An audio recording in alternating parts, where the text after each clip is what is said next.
قال رسول الله صلى الله عليه وسلم كل أمتي معافى إلا المجاهرين। নবীজি বলেন, আমার উম্মতের যারা চুপে চুপে গুনাহ করে, গোপনে গুনাহ করে, প্রকাশ না করা পর্যন্ত আমার আশা তাদেরকে আল্লাহ মাফ করে দিবেন। আমার উম্মতের যারা গুনাহ করে, এরা যদি প্রকাশ না করে গুনাহটা, আমার আশা আল্লাহ তাদেরকে মাফ করে দিবেন। তাহলে বলেন, এক অংশ আমি, বাকি অংশ আপনারা। গুনাহ হয়ে গেলে কি করব না? প্রকাশ করব। আবার গুনাহ হয়ে গেলে কি করব না? প্রকাশ করব না। নবীজি বলেন, গুনাহ যদি হয়ে যায়, যদি প্রকাশ না করে, আমার আশা আল্লাহ তাদেরকে মাফ করে দিবেন। ওয়া ইন্না মিনাল মাজালাতি আইয়ামালার রাজুলু বিল্লাইলি আমালা। কিছু কিছু মানুষ আছে রাতের বেলা এমন গুনাহ করে, গুনাহ করার পর তার গুনার উপর আল্লাহ পর্দা ফালায়া দেয়, গুনার উপর আল্লাহ পর্দা ফালায়া দেয়, গুনার উপর আল্লাহ পর্দা ফালায়া দেয়। গুনাহ রাতে করছেন, আল্লাহ পর্দা ফালাইছে, কি আমার বান্দা করছে, আমার কাছে মাফ চাইবে, আমি মাফ করে দিব। পর্দা ছিল। নবীজি বলেন, এই লোকটা বোকার মতো সকালবেলা ওঠার পর মানুষকে ডাক দিয়ে বলে, ইয়া ফুলান আমিলতুল বারিহাতা কাযা ওয়া কাযা। হে অমুক, আমি গত রাত এই গুনাহটা করেছি। নাউজুবিল্লাহ। আমি গত রাতে এই গুনাহটা করেছি। বন্ধুদেরকে আপনি কোচিং সেন্টারে বলে বেড়াচ্ছেন, আমি এই গুনাহটা করেছিলাম। চা দোকানের সামনে 4-5 জন চা খান আর বলতেছেন, অমুক দিন আমি এই মুভিটা দেখেছিলাম, নাটকটা দেখেছিলাম, গুনাহটা করেছিলাম। আগে করছেন, তাড়াতাড়ি মাপ চান, নতুন করে আর করেন না। বলেন ইনশাআল্লাহ। নবীজি বলেন, ওয়াকাদ বাতায়াসতুরুহু রাব্বুহু ইউসবিহু ইয়াকশিফু সিতরাল্লাহ। এই লোকটা রাতে গুনাহ করছিল, রাত যাপন করছে, এমন অবস্থায় তার গুনাহটা আল্লাহ ঢেকে রেখেছিলেন। এই ব্যক্তি তার গুনাহের উপর থেকে আল্লাহর পর্দাটা সরায়া দিয়েছে সকালবেলা বোকার মতো। নাউজুবিল্লাহ। আবার বলছি, গুনাহ করছে রাতে, রব পর্দা ফেলায় রাখছিল, রাতের বেলা পর্দা ছিল, পরের দিন কি করছে, রবের পর্দাটা সে সরায় দিয়েছে। অথচ অন্য বর্ণনা আছে, কিয়ামতের ময়দানে কারো কারো ব্যাপারে আল্লাহ ফয়সালা করবে পর্দার আড়ালে নিয়ে। এই মিয়া পর্দার আড়ালে যখন ফয়সালাটা করবে, তো কি বলবে জানেন? তারিফু জাম্বা কাজা ওয়া কাজা। এই বান্দা, এই গুনাহটা তুমি করেছো না? কয়েকবার স্বীকৃতি নিবে, তো বান্দা বলবে, জি আল্লাহ আমি করছি। আতুনকিরু হাযা, অস্বীকার করো? না, অস্বীকার করি না, আমি করেছি এগুলা। আল্লাহ কোন না কোন আমলের কারণে তাকে মাফ করে দিয়ে আমলনামা ডান হাতে দিয়ে দিবে, পর্দার আড়ালেই তাকে মাফ করে দিবে। আপনি কাজটা করলেন কি? প্রকাশ করে দিলেন। আপনি গুনাহটা কেন প্রকাশ করে দিলেন? অনেকে আছেন যুবক ভাই, আমরা এখানে আছি সবাই, বড় ছোট যারা, ইনশাআল্লাহ আজকে থেকে গুনাহ হইলে সাথে সাথে মাপ চেয়ে নিব, কাউকে বলবো না। বলেন ইনশাআল্লাহ। এগুলা আর কাউকে বলবো না। দেখেন, এই গুনাহগুলা বেশিরভাগ মোবাইলে শেয়ার হয়, ফেসবুকে আপনার হাজার হাজার মানুষ আপনারা চিনে, আপনি একটা গুনাহর কথা শেয়ার করে দিলেন কেন? এই গেল 9 নাম্বার কথা। তাহলে গুনাহ হয়ে গেলে কাউকে আমরা প্রকাশ করব না। গুনাহ করলে না হয়ে গেলে, গুনাহ তো করবই না ইনশাআল্লাহ। বলেন, গুনাহ তো করবই না। যদি হয়ে যায় তাহলে কাউকে বলবো না। 10 নাম্বার বলেন, আমার সাথে বলেন, ঈমানদার যে কোনো গুনাহকে, ঈমানদার যে কোনো পাপকে পাহাড়ের মতো মনে করবে। পাপাচার ব্যক্তি যে কোনো পাপকে মাছির মতো মনে করে। এবার এই কথাটা একটু চর্চা করি আমরা। এক অংশ আমি বলবো, বাকি অংশ আপনারা বলবেন। বলেন তো, ঈমানদার যে কোনো গুনাহকে কিসের মতো মনে করে? পাপাচার ব্যক্তি যে কোনো গুনাহকে কিসের মতো মনে করে? সহিহ বুখারীর বর্ণনা 6308 নম্বর হাদিস। عن عبد الله بن مسعود رضي الله تعالى عنه قال إن المؤمن يرى ذنوبه كأنه قاعد تحت جبل يخاف أن يقع عليه। ঈমানদার গুনাহকে মনে করবে পাহাড়, এই পাহাড়ের নিচে সে বসা, পাহাড় তার উপরে পড়বে, সে মারা যাবে। আচ্ছা বলেন, পাহাড় পড়লে কি বাঁচবো না মারা যাবো? ঈমানদার মনে করবে একটা গুনাহ আমারে ধ্বংস করে ছাড়বে। তাহলে বলেন তো, ঈমানদার গুনাহকে কিসের মতো মনে করবে? তো পাহাড় পড়লে বাঁচবে না মরবে? তাই মনে রাখতে হবে আজকে থেকে যে একটা গুনাহ আমারে শেষ করে দিতে পারে, তাই গুনাহকে পাহাড়ের মতো মনে করা।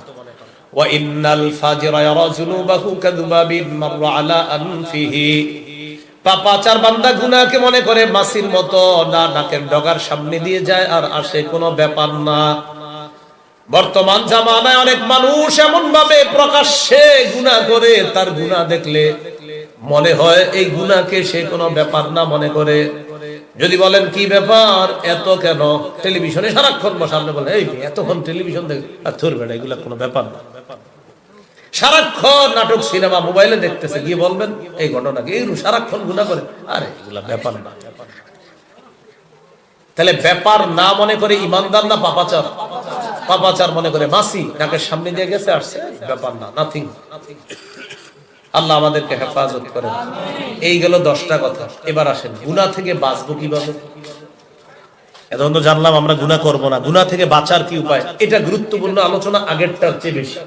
এতক্ষণ জানলাম গুনাহ করব না, গুনাহ হয়ে গেলে এটা করা। এখন জানবো আমরা গুনাহ থেকে বাঁচার কি উপায়। গুনাহ থেকে বাঁচার 1 নাম্বার উপায় এবং শ্রেষ্ঠ উপায়, বলেন হিম্মত করা। এছাড়া পারবেন না, হিম্মত করতে হবে যে না না আমি করব না, না আমি করবই না, না আমি এটা করব না। হিম্মত করা।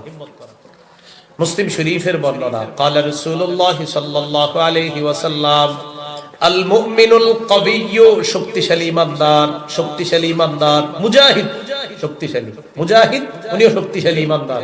আবার গুনাহ করে না, না না আমি গুনাহ করব না, না আমি গুনাহ করব না, এই শক্তিশালী ইমানদার। সে গুনাহ করে না, সে শক্তিশালী ইমানদার। আল মুমিনুল কবিয়্যু খায়রুন ওয়া আহাব্বু ইলাল্লাহ মিনাল মুমিনিদ দাঈফ। শক্তিশালী ইমানদার দুর্বল ইমানদারের চাইতে আল্লাহর কাছে অনেক দামি, অনেক পছন্দের। একটা গুনাহ আমাদের সামনে দিয়ে যাইতেছে, 10 জনের মধ্যে 9 জন গুনাহটার দিকে তাকাইতেছে, বাকি 10 নাম্বার জন যিনি, তিনি গুনাহ করতে মন চাইতেছে, না না আমি করব না। বন্ধুরাও বলতেছে আরে একটু দেখ না, না না আমি দেখব না। এ হলো শক্তিশালী ইমানদার, বাকি 9টা দুর্বল। এরা দুর্বল, এদের পাওয়ার নাই, তাই আপনার গুনাহ থেকে বাঁচতে পারতেছেন। আরো একজন শক্তি, না না আমি করব না, এই গুনাহ আমি করব না। তাহলে হিম্মত করা। বলেন গুনাহ ছাড়ার 1 নাম্বার উপায় কি করা? 2 নাম্বারটা আমার সাথে বলেন, বলেন এই নিয়ত করা। গুনার সুযোগ পেয়ে গেলেও গুনাহ করব না। আমরা শুধু ডাইরেক্ট বলে ফেলি এরকম, হুজুর নিয়ত করলাম আর করবো না, এইগুলো একটা ফাইজলামি মার্কা নিয়ত করে অনেকে, মানে নিয়ত করছি মানে বুঝায় যে নিয়ত করছি, ঠিক আছে না, এরকম না। নিয়ত করা, আমার সামনে গুনাহের সুযোগ আসলেও আমি গুনাহ করব, এই নিয়ত করা। মুসলিম শরীফের একটা বর্ণনা, قال رسول الله صلى الله عليه وسلم মান হাম্মা বিহাসানাতিন ফালাম ইয়ামালহা কাতাবাহা আল্লাহু লাহু ইনদাহু হাসানাতান কামিলা। কোন ব্যক্তি পাপের নিয়ত করার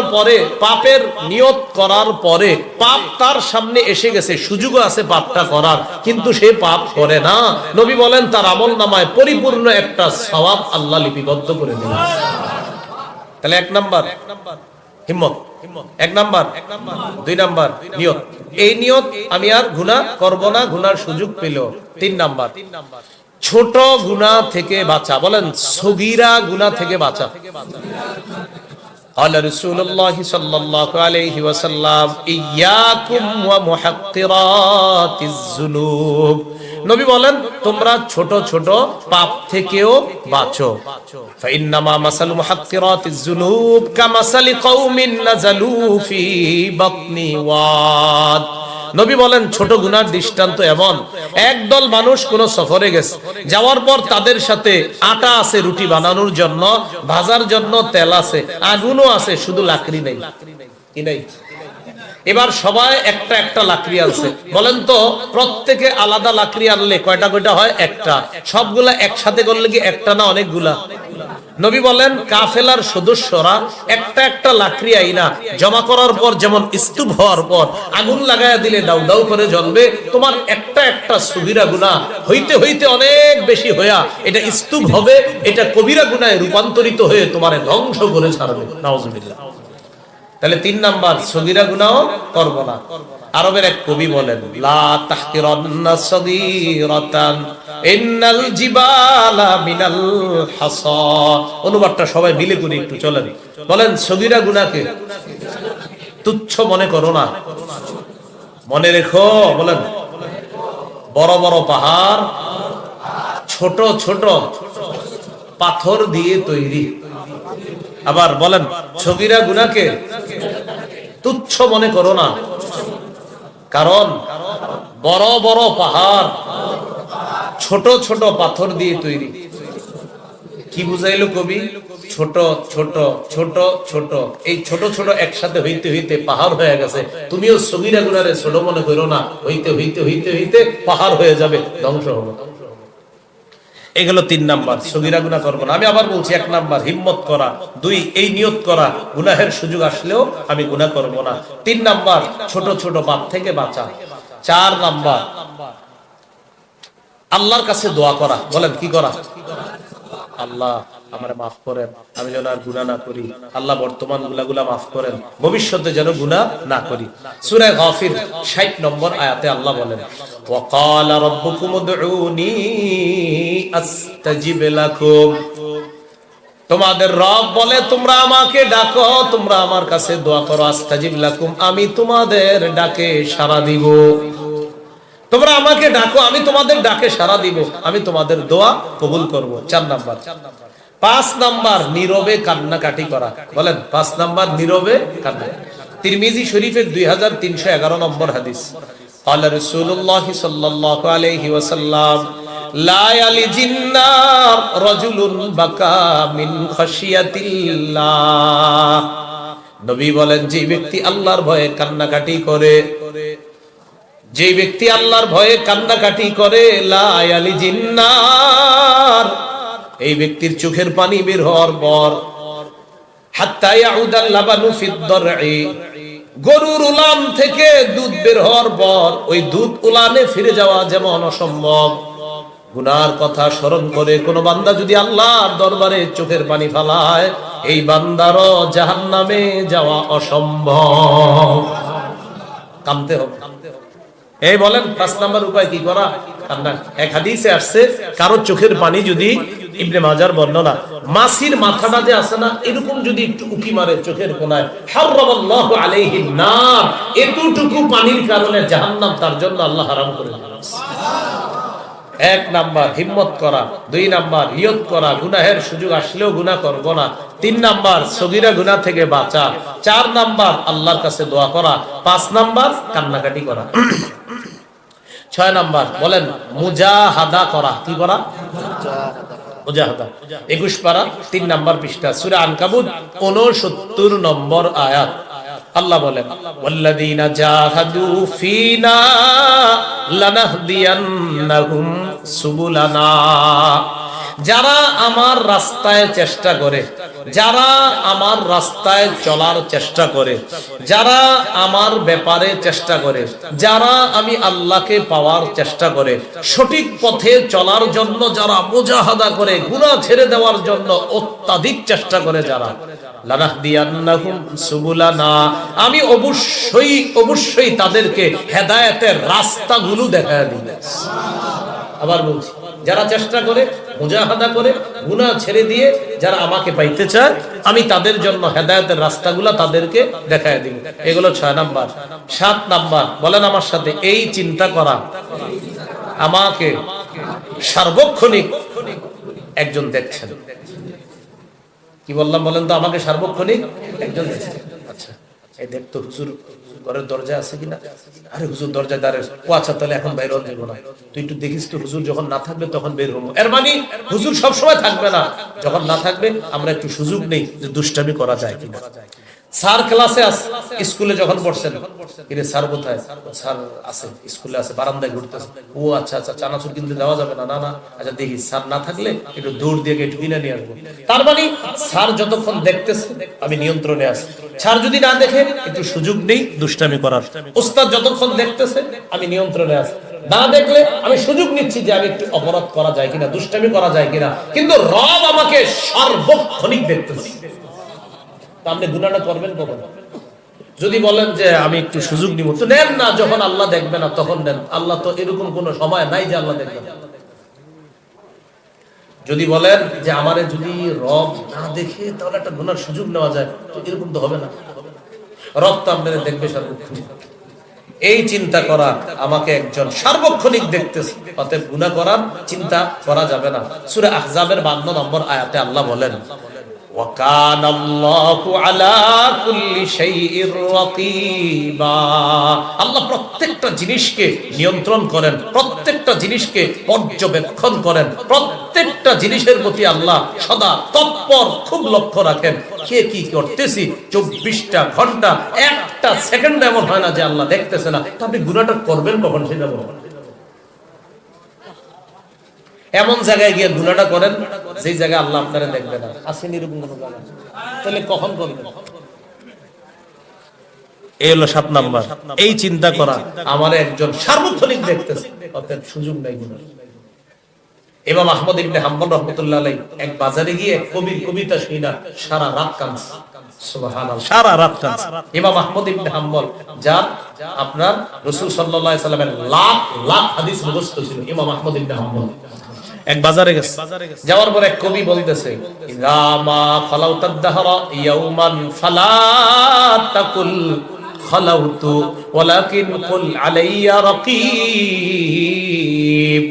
শোনো, তুমি যদি একদিন একটু নির্জনে কাটাও, তুমি যদি একটা মুহূর্ত নির্জনে কাটাও, ইদামা খালাউতাদ দাহরা ইয়াওমা, তুমি যদি একটা মুহূর্ত নির্জনে কাটাও, তুমি যদি একদিন নির্জনে কাটাও, এটা বইলো না খালাউতু, আহা আমি আজকে একা একা ছিলাম, কেউ আমারে দেখে নাই, না এটা বইলো না, বরং তুমি বলো আলাইয়া রাকিব, একজন আমারে সার্বক্ষণিক দেখছে। কবি ইমাম আহমদ ইবনে হাম্বল নে কবিতা শোনায়, শোনো, তুমি যদি একা থাকো কখনো একদিন, 1 ঘন্টা, আধা দিন, এটা বইলো না আজকে 1 ঘন্টা একা একা আছি, কেউ দেখতেছে না আমারে, একদিন একা একা আছি, কেউ দেখতেছে না, না এটা বইলো না, বরং বলবা আলাইয়া রাকিব, একজন আমারে সার্বক্ষণিক দেখতেছে। আমার আব্বা দেখে না, একজন দেখতেছে। আম্মা দেখে না, না একজন তো দেখতেছে। আমারে কেউ দেখতেছে না, না একজন তো দেখতেছে। কে? আল্লাহ। এই হলো 7 নাম্বার। 8 নাম্বার, আল্লাহকে লজ্জা পাওয়া। বলেন সবাই, কাকে লজ্জা পাওয়া? আল্লাহকে। আল্লাহকে লজ্জা নিয়ে আমার লম্বা আলোচনা আছে। তো আল্লাহকে লজ্জা পাওয়া এটা কেমন? এই এলাকায় যদি হাফিজি হুজুর আসতেন, হাফিজি হুজুর তো এখন নাই, আমরাও দেখি নাই, ওনারা দেখছেন, হাফিজি হুজুর আসলে তখন আমরা সম্মানটা কেমন হইতো? বা আল্লাহর ওলি কেউ যদি এখনো যদি আপনার অনেক আহমদ শফি রহমতুল্লাহ আলাইহি তো ইন্তেকাল করলেন, জুনায়েদ বাবুনগরী রহমতুল্লাহ আলাইহি চলে গেলেন, এখন যারা বেঁচে আছেন এখন আল্লাহর ওলিদের মধ্যে, তাদের কেউ আসলে তাদের সামনে বলেন তো আমরা সাধারণত কিভাবে থাকি? কথা বলতে সাহস পাই না, না জানি কোন ভুল হয়, এদিক সেদিক, বাচ্চা একটু দুষ্টামি করলে ঠিক না, এরকম করি না। তাহলে একজন আল্লাহর ওলিরে দেখলে লজ্জায় কিছু করতে পারতেছি না। আল্লাহর ওলিরে দেখে আমরা লজ্জা পাইতেছি কেন? হুজুরের সামনে হুজুর কি জানি বলে, ভাই আমার লজ্জা লাগতেছে, কেমনে হুজুরের সামনে এটা বলি। একজন ভালো মানুষকে এত লজ্জা পাইতেছি, আমারে যিনি সার্বক্ষণিক দেখতেছে, সেই রবের সামনে কেমনে অপরাধ করে? قال رسول الله صلى الله عليه وسلم أن تستحي من الله كما تستحيي رجلا صالحا من قومك। তুমি তোমার সম্প্রদায়ের সবচাইতে ভালো মানুষটারে যেমন লজ্জা পাও, আল্লাহরে এর চাইতে বেশি লজ্জা পাইবা। ভালো মানুষটার সামনে অপরাধ করো না। দেখবেন আল্লাহর ওলিরা হাইটা গেলে, টাস যারা খেলে, জুয়া খেলে, এরা তাড়াতাড়ি কয় এই হুজুর আসতেছে, ইমাম সাহেব আসতেছে, রাখ, ইমাম সাহেব যাওয়ার পরে শুরু করে, কিন্তু হুজুরের সামনে করে না। সিগারেট খায় এলাকার কেউ, ইমাম সাহেব খতিব সাহেব যদি আসে, অন্তত কিছু সময় সিগারেটটা পিছনে রাখে, ঠিক না? এর মানে হুজুরের লজ্জা পাইতেছি, হুজুরের সামনে কেমনে খাই? তো রব রব রব। এই জন্য নবীজি বলেন, সবচেয়ে ভালো মানুষটারে তুমি যেমন লজ্জা পাও, তোমার রবকে চেয়ে বেশি লজ্জা পাইবে। সুবহানাল্লাহ। নবীজি বলেন, ইস্তাহিউ মিনাল্লাহি হাক্কাল হায়া, এই আল্লাহরে লজ্জা পাওয়ার মতো লজ্জা পাও। সাহাবীরা কয়, হুজুর আল্লাহরে লজ্জা কেমনে পাবো? নবীজি কয়, কয়েকটা কথা মনে রাখবা। মাথা আর মাথার আশেপাশে যে অঙ্গগুলো আছে, এগুলা দিয়ে গুনাহ করবা না। পেট আর পেটের আশেপাশের অঙ্গগুলা দিয়ে গুনাহ করবা না। আর আনতাসকুরাল মাউতা, মরণকে স্মরণ করবা। ওয়াল বিলা, মরার পর যে তুমি মাটি হয়ে যাইবা, ওই জায়গায় তোমার আত্মাটা থাকবে ইল্লিয়িনের মধ্যে অথবা সিজিনের মধ্যে। তোমার রবের সাথে সম্পর্ক কায়েম যদি ভালো হয়, তো ইল্লিয়িনের মধ্যে তোমার আত্মাটা থাকবে। এটা হলো আল্লাহকে লজ্জা পাওয়া। তাহলে 8 নাম্বার আল্লাহকে লজ্জা পাওয়া। 9 নাম্বার বলেন আমার সাথে, এই কথা স্মরণ করা কিয়ামতের ময়দানে আল্লাহ কোন বান্দার সাথে কোন রকম পর্দা ছাড়া, দোভাষী ছাড়া সরাসরি কথা বলবে। আমি আপনি যদি অপরাধী হইতাম কেমনি কথাটা শুনি? সহিহ বুখারী 6935 নম্বর হাদিস, قال رسول الله صلى الله عليه وسلم ما منكم من احد الا سيكلمه ربه وليس بينه وبينه ترجمان ولا حجاب يحجبه। নবী বলেন কিয়ামতের ময়দানে কারো সাথে আল্লাহ কথা বলবে, কথা বলার সময় দুভাষী থাকবে না, কোনো পর্দা থাকবে না। এই কথা মাথায় আনা। মাবুদ কারো তো পর্দার আড়ালে আপনি হিসাব নিবেন। আহারে না জানি আমার হিসাবটা যদি পর্দার আড়ালে না হয়, সবার সামনে যদি হয়, কি অবস্থা হবে আমার। 9 নাম্বার এই কথা চিন্তা করা, রবের সামনে যদি ওপেন দাঁড়ানো লাগে, আর যদি গুনাহের কথা আমারে প্রশ্ন করে আমি রবের কাছে কি জবাব দিব। 9 নাম্বার এই চিন্তা করে গুনাহ থেকে মুক্তি হওয়ার চেষ্টা করা। 10 নাম্বার বলেন আল্লাহর সঙ্গ অনুভব করা। আল্লাহর সঙ্গ অনুভব করা মানে সূরা হাদীদের মধ্যে আল্লাহ বলেন ওয়া হুয়া মাআকুম আইনামা কুনতুম। সূরা হাদীদ 4 নম্বর আয়াত 27 পারা 17 নম্বর পৃষ্ঠা, একদম শুরুর দিকে আছে। ওয়া হুয়া মাআকুম আইনামা কুনতুম, যেখানেই থাকো আল্লাহ তোমাদের সাথে আছে। বলেন যেখানেই আছি কে আছে? পাপ করতে দেখেন, তাকান, পাপ করতেছে, এই আল্লাহর সাথে আছে। পাপ করতেছে, এই আল্লাহর সাথে আছে। পাপ করেন না, আল্লাহ আমাদেরকে হেফাজত করেন। 11 নাম্বার এই কথা স্মরণ করা। বলেন আমার ডানে আমার বামে সদা তৎপর কিরামান কাতিবিন, সম্মানিত লেখকগণ সব সময় আমার পাশে আছে। আল্লাহ বলেন ইদিয়া তালাক্কাল মুতালাক্কিয়ানি আনিল ইয়ামিনি ওয়া আনিশ শিমালি কাঈদ। যখন দুজন সাক্ষাৎকারী তার সাথে সাক্ষাৎ করবে, ডানে বামে এই দুইজন সাক্ষাৎ করবে, মানে দুইজন আমার আপনার পাশে অলরেডি সাক্ষাৎ অবস্থায় আছে। এই ডান পাশের জন, এই কি করো তুমি? আমি দেখতেছি। বাম পাশের জন, কি করো? দেখতেছি। 25 নম্বর পারা 14 নম্বর পৃষ্ঠা সূরা যুখরুফে আল্লাহ বলেন বালা ওয়া রুসুলুনা লাদাইহিম ইয়াকতুবুন, আমার ফেরেশতা সব লিখতেছে, আমার ফেরেশতা সব লিখতেছে। এলো 11 নাম্বার। 12 নাম্বার বলেন নফসকে এই কথা বলা, হে নফস আল্লাহকে ভয় করো, গুনাহ করো না। এটা নফসকে বলা। সহিহ বুখারী 1423 নম্বর হাদিস। 7 শ্রেণীকে আল্লাহ জান্নাত দান করবে, এর মধ্যে একজন ওয়া রাজুলুন দাআতু ইমরাতুন যাতু মানসিবিন ওয়া জামাল, এক ব্যক্তি যাকে সম্ভ্রান্ত বংশীয় কোন নারী অপকর্মের জন্য আহ্বান জানায়, আর সে বলে ইন্নী আখাফুল্লাহ, আমি আল্লাহকে ভয় করি। সে বলে আমি আল্লাহকে ভয় করি, এই ভয়ে সে অপকর্ম করে না, তাকে আল্লাহ কিয়ামতের ময়দানে আরশের ছায়াতলে জায়গা দান করবেন। 13 নাম্বার বলেন পাপের পরিণতি চিন্তা করা। পাপ করলে আমার কি ভয়ঙ্কর অবস্থা হবে, এই পরিণতি চিন্তা করা। সূরা হাশরের আগে আছে, দেখবেন সূরা হাশরের একদম শেষের দিকে 28 নম্বর পারা 7 নম্বর পৃষ্ঠা আল্লাহ বলেন ইয়া আইয়ুহাল্লাযীনা আমানুত্তাকুল্লাহ ওয়াল তানজুর নাফসুম মা কদ্দামাত লিগাদ, হে মানুষ তোমরা আল্লাহকে ভয় করো। ওয়াল তানজুর নাফসুম মা কদ্দামাত লিগাদ, প্রত্যেক মানুষ যেন চিন্তা করে সে আগামী কালকের জন্য কি প্রেরণ করেছে, এই কথা যেন চিন্তা করে। আমি যদি গুনাহ প্রেরণ করি অবস্থা খারাপ, আমি যদি নেকি পাঠাই অবস্থা ভালো। তো আল্লাহ বলেন তোমাদের প্রত্যেকে যেন চিন্তা করে যে আমি আগামী কালকের জন্য কি পাঠাইলাম। আগামী কাল মানে কিয়ামতের ময়দান, আগামী কাল মানে আমার মরণের পর এই যে কবর, এই কবরটা এটাই আমার আগামী কাল হয়ে যাবে, মানে আমার জন্য কিয়ামত শুরু হয়ে গেল। এই জগতের জন্য আমি কি পাঠাইলাম এই চিন্তা করা। 14 নাম্বার বলেন আমার সাথে পাপ থেকে মুক্তি হলে যে পুরস্কার আল্লাহ দিবে, এই পুরস্কারের আশায় পাপ ছেড়ে দেওয়া।